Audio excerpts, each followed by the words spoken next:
قالوا ادع لنا ربك يبين لنا ما هي قال إنه يقول إنها بقرة لا فارغ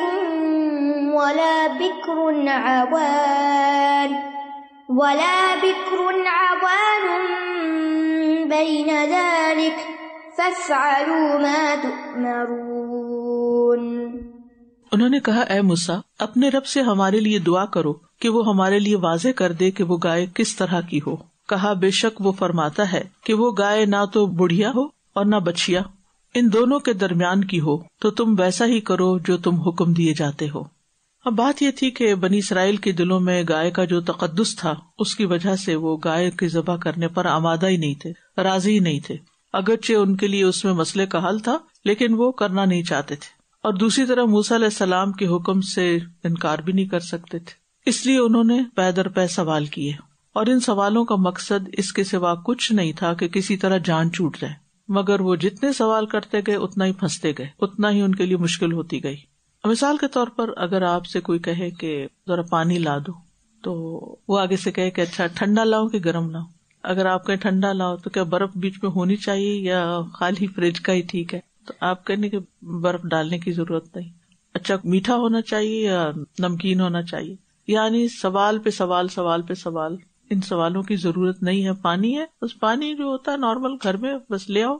تو جب بھی کوئی شخص بہت زیادہ سوال کرتا ہے تو اس کا مطلب یہ ہوتا ہے کہ وہ کام کرنا نہیں چاہتا، کیونکہ جس کو کام کرنا ہے وہ تو حکم سنتے ہی کس پہ لگ جائے گا، کام کرنے پہ لگ جائے گا، وہ اپنی انرجی اس پہ لگائے گا۔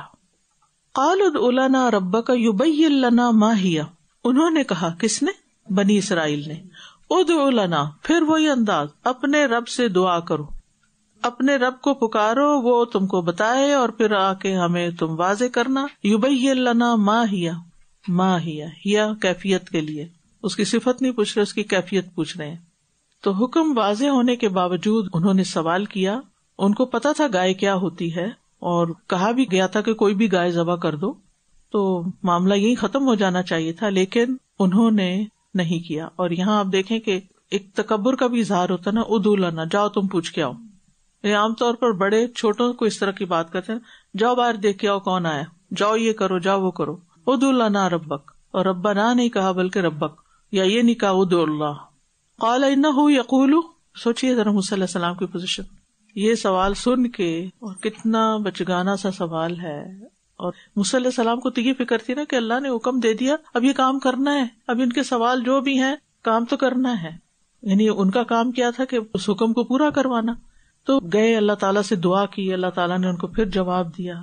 یعنی آپ دیکھیں جب ہم کسی بڑی ہستی سے کوئی بات کرتے ہیں تو سوچ سمجھ کے، سنبھل کے اس کے شایان شان کوئی سوال کرتے ہیں یا اس کے شایان شان کوئی بات کرتے ہیں، اور یہاں حال آپ دیکھیں کہ اس طرح کی باتیں پیغمبر کو کہہ رہے کہ آپ اللہ سے ہمیں پوچھ کے بتائیں، کہاں گئی عقل؟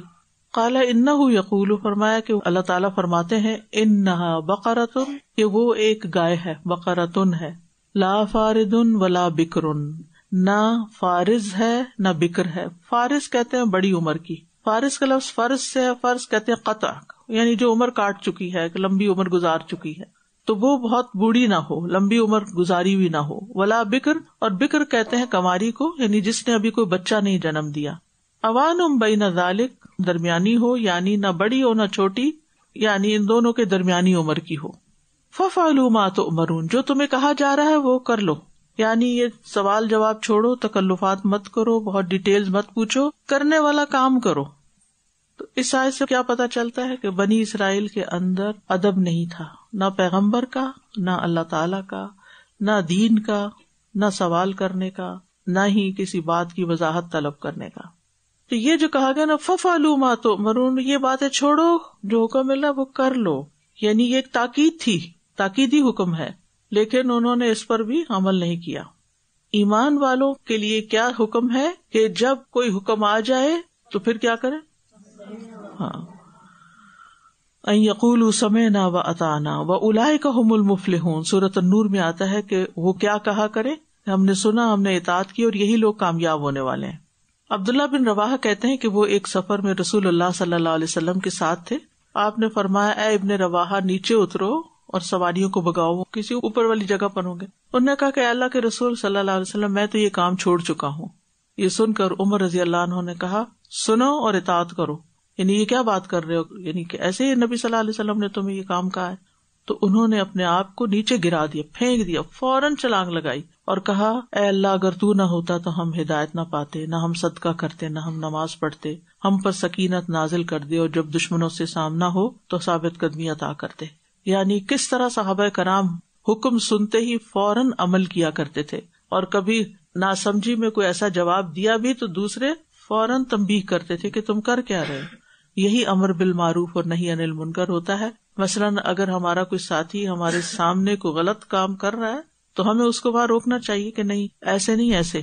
حضرت انس کہتے ہیں رسول اللہ صلی اللہ علیہ وسلم نے جب خیبر فتح کیا تو جو دیہاتی گدھے تھے، ایک تو جنگلی گدھے ہوتے ہیں نا، تو جو پالتو گدھے تھے تو وہ کہتے ہیں کہ ہم نے ان کو پکڑا تو ان کو کاٹ کے ان کا گوشت پکایا، کیونکہ عربوں کے ہاں گدھوں کا گوشت کھایا جاتا تھا. تو رسول اللہ صلی اللہ علیہ وسلم کی منادی نے اعلان کیا آگاہ ہو جاؤ، بے شک اللہ اور اس کے رسول نے تمہیں گدھے کا گوشت کھانے سے منع کر دیا ہے کیونکہ وہ ناپاک ہے، شیطانی عمل ہے. کہتے کہ پکی ہوئی ہانڈیاں الٹ دی گئیں، پکی ہوئی. آپ سوچے کہ گدھے کو پکڑنا، اس کو کاٹنا، اس کی کھال اتارنا، اس کا گوشت کاٹنا اور اس کو پکانا، اور وہ لشکر بھوکا بھی تھا. یعنی کتنی سخت آزمائش تھی، کیسا حکم تھا. یعنی آپ کو سخت بھوک لگی اور کھانا آپ کے آگے ہو اور کوئی آ کے کہتے ہو یہ نہ کھانا، اس میں فلاں انگریڈینٹ ہے، تو اس وقت آپ کا حال کیا ہوگا؟ ابھی بتانا تھا مجھے. وہ کہتے ہانڈیاں اس حال میں الٹ دی گئیں کہ گوشت ان میں ابل رہا تھا، یعنی بالکل پک رہا تھا، پکنے کے قریب تھا، یعنی کھانے والا تھا، لیکن انہوں نے نہیں کھایا. اور چھوٹی موٹی چیز نہیں تھی کہ اگر کسی نے کینڈی پکڑی ہوئی اور اس کو کہا یہ نہیں کھاؤ، یہ حلال نہیں ہے، تو انسان کہ اچھا چلو ٹھیک ہے میں کوئی اور لے لیتا ہوں. کچھ اور بھی آلٹرنیٹ اس وقت نہیں تھا، لیکن حکم مانا. اور یہی ایمان کا تقاضا ہوتا ہے.